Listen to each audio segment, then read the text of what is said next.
Strategy 2 के ऊपर चलते हैं, ठीक है। Strategy number 2, paper based approach, इसको देखते हैं बच्चों, ठीक है। ये क्या होती है इसके बारे में डिस्कस करते हैं। देखिए जितनी भी अप्रोचेस मैं आपको बता रहा हूं, इन सभी का जो है पर्पस यही है कि आप लंबे समय तक जो है 6 से 7 घंटे की सेल्फ स्टडी डेली बेसिस पे कर सकें। ये सारी स्ट्रेटेजीज उसी में ही आपकी हेल्प करेगी, ठीक है। जैसे कि पेपर बेस्ड अप्रोच क्या है? पेपर बेस्ड अप्रोच यहां पर ये है कि आप कम से कम 10 पेज हर सब्जेक्ट के कवर करें, इतना टारगेट आप रखें, ठीक है। अब 10 पेज का मतलब क्या होता है? 10 पेज का मतलब ये होता है कि जैसे ये मेरा रजिस्टर है तो इसके 10 पेज का मतलब ये हो गया, एक पेज में 2 पेज होते हैं, याद रखिए। तो ये 1 पेज यानी 2 पेज, 4 पेज, 6 पेज, 8 पेज और ये 10 पेज। इस तरीके से आप जो है कम से कम 10 पेज पूरा बढ़िया तरीके से तैयार करें हर सब्जेक्ट का, तो ये 40 पेजेस पर डे हो जाएगा। सोचो अगर अपन 40 पेजेस पर डे पढ़ रहे हैं तो हम पूरे साल में कितना कवर कर लेंगे। और मैं आपको बता रहा हूं, ये जो मैं आपको बता रहा हूं 10 पेज मतलब 5 पेज हो गए रजिस्टर के, ये कम है। आप जो है करीब करीब मैं आपको बताऊं यहां पर आप 14 पेजेस तक जा सकते हो, ठीक है। पेज बेस्ड अप्रोच जो होती है ये मेरे को सबसे अच्छी अप्रोच लगती है। इसमें क्या होता है, हमारे पास एक टारगेट होता है, याद रखिए। तो मेरे को 14 पेजेस पढ़ने हैं, यानी कि 14 को 2 से डिवाइड कर लो, 7 पेजेस ऑफ ईच सब्जेक्ट मुझे बेहतरीन तरीके से करने ही करने हैं, ठीक है ना। मतलब अगर हम इस अप्रोच पर चलें, इस टारगेट को लेकर चलें, तो एक उम्मीद है कि हमारा एक टारगेट कंप्लीट हो जाएगा। नहीं तो अगर हम जो है बिना टारगेट के कुछ करने की कोशिश कर रहे हैं तो मुझे लगता है कि वहां पर हम फेल भी हो सकते हैं। तो ये पेपर बेस्ड अप्रोच जो है इसको अपनाने की कोशिश करो। मैं भी इसी अप्रोच को फॉलो करता था और अभी भी जब मुझे कुछ तैयारी करनी होती है तो मैं पेपर बेस्ड अप्रोच को फॉलो करना पसंद करता हूं, ठीक है। अब ये देखो, ये सब्जेक्ट टू मैटर सबके लिए अलग अलग हो सकता है, सबकी अप्रोच पढ़ने की अलग अलग होती है।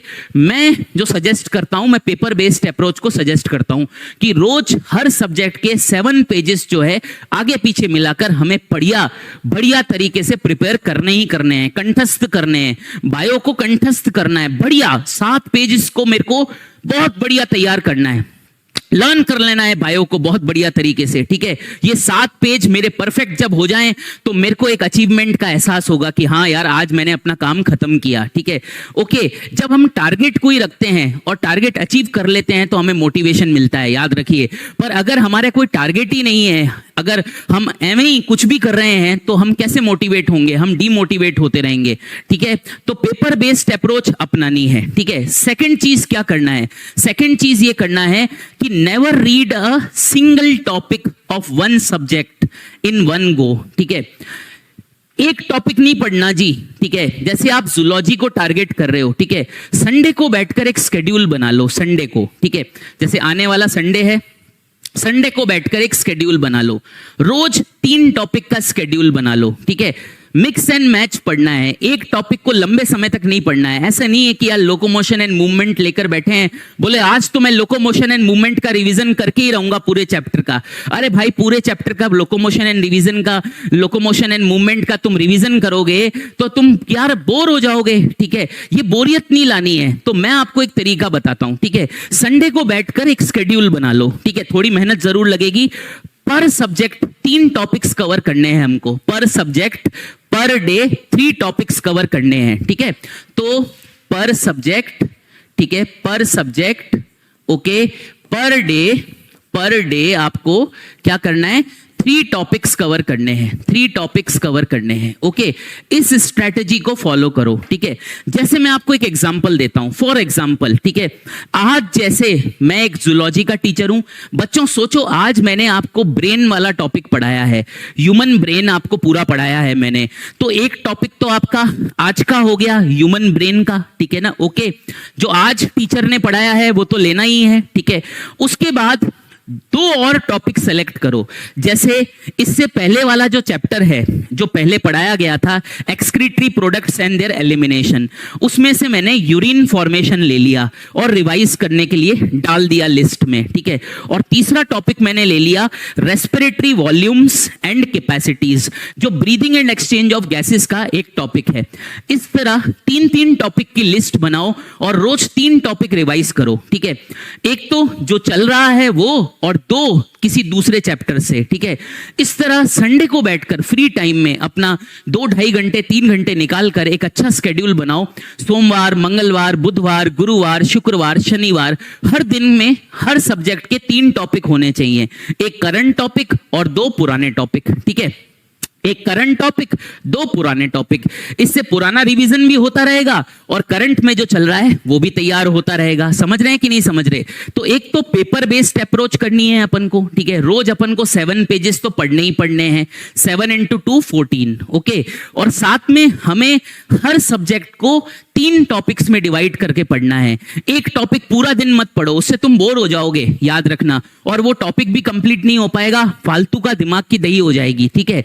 तो 3 टॉपिक सेलेक्ट करो, एक जो चल रहा है और 2 पुराने, ठीक है। जैसे मैंने यहां पर excretory products and there elimination का एक टॉपिक ले लिया और मैंने breathing and exchange of gases का भी टॉपिक ले लिया। इससे क्या होगा, मेरा पुराने टॉपिक्स का रिवीजन भी होता रहेगा। कई बच्चे मेरे को टेलीग्राम पे मैसेज भेजते हैं, सर हम रिवाइज कैसे करें? आप ऐसे रिवाइज करिए, ठीक है। अच्छा, एक और इंपॉर्टेंट बात का ध्यान रखिएगा कि जो भी आप टॉपिक सेलेक्ट कर रहे हो, थोड़ा टेस्ट का स्केड्यूल भी देखकर प्लान करना, ठीक है। जैसे मैं आपको बताऊं कि यकीन 2.0 का और यकीन 1.0 का जो टेस्ट है, मान लो ये टेस्ट 1 तारीख को होने वाला है, 1 अक्टूबर को, तो आप पहले टेस्ट का थोड़ा सा देख लीजिए, ठीक है, कि क्या टेस्ट का स्केड्यूल आ गया है, टेस्ट में कौन कौन से चैप्टर आ रहे हैं। तो उन चैप्टर्स के टॉपिक को थोड़ा वेटेज दीजिए। संडे स्केड्यूल बनाया करो, संडे को जनरली टेस्ट का स्केड्यूल आ जाता है, ठीक है। तो आप इस तरह कर सकते हैं, मान लो टेस्ट का स्केड्यूल नहीं आया है तो आप अपने हिसाब से भी कोई 3 टॉपिक लेकर आगे बढ़ सकते हैं, ठीक है। तो थोड़ा अगर टेस्ट के हिसाब से इस प्लानर को बनाओगे तो ज्यादा अच्छा रहेगा। हर दिन 3 टॉपिक, हर दिन 3 टॉपिक, हर दिन 3 टॉपिक, अगर अपन ऐसे करते रहेंगे, सोचो अपना पुराना भी रिवाइज होता रहेगा और अपना नया जो अपन पढ़ रहे हैं उसमें भी जो है हमारी होल्ड रहेगी और हम बोर भी नहीं होंगे, ठीक है। तो ये जो 2 स्ट्रेटेजीज है, ये लंबा पढ़ने की स्ट्रेटेजीज है, याद रखिए। इसमें बोरिंगनेस कम है, एक टारगेट है हमारे पास, ठीक है। तो इन दोनों स्ट्रेटेजीज को इनकलकेट करो, देखो कि चल पाता है कि नहीं चल पाता। वैसे स्ट्रेटेजी नंबर 2 ही है ये, 2 का ऊपर वाला पार्ट और 2 का नीचे वाला पार्ट, दोनों को क्लब करके मैं बोल रहा हूं। तो आई होप ये स्ट्रेटेजी नंबर 2 आपको समझ में आ गई होगी। एक तो पेपर बेस्ड अप्रोच है कि हमें नंबर ऑफ पेपर्स का प्लान करके चलना है कि मैं 14 पेपर्स पर डे पर सब्जेक्ट कर लूंगा, ठीक है ना। ओके, समझ रहे हैं कि नहीं समझ रहे? ठीक है, 14 पेपर का मतलब होता है 7 पेपर्स रजिस्टर के, ठीक है। आप थोड़ा कम लेना चाहें तो 6 पेपर ले लीजिए, 5 पेपर ले लीजिए, 5 × 2 करेंगे तो 10 पेपर हो जाएगा, आपकी मर्जी है, ठीक है। मेरे हिसाब से 7 पेज जो है हम डेली के हर सब्जेक्ट के पढ़ सकते हैं, ठीक है। और दूसरी बात यह है कि जब भी कोई एक सब्जेक्ट आप पढ़ रहे हो तो मिक्स एंड मैच टॉपिक्स को करो, एक जो चल रहा है वो और 2 पुराने टॉपिक्स, ठीक है। इससे बोरिंगनेस कम आएगी और एक अचीवमेंट लगेगा, ओहो मेरा तो रिवीजन भी हो रहा है, ठीक है, मेरा तो रिवीजन भी हो रहा है, हाँ जी मेरे को याद है, मैंने अभी 5 दिन पहले ही ये पढ़ा था। नहीं तो क्या होता है, अगर आप मिक्स एंड मैच नहीं लेंगे तो आपके मन में एक डर पैदा हो जाता है कि यार पुराना रिवीजन कैसे करेंगे, ठीक है। तो इसलिए मिक्स एंड मैच वाला स्ट्रेटेजी जो है, 3 टॉपिक्स वाली स्ट्रेटेजी चलाओ, ठीक है, किसी भी सब्जेक्ट में। ओके, आइए अब अपन आगे बढ़ते हैं, ठीक है। अब अपन आगे बढ़ते हैं, ठीक है।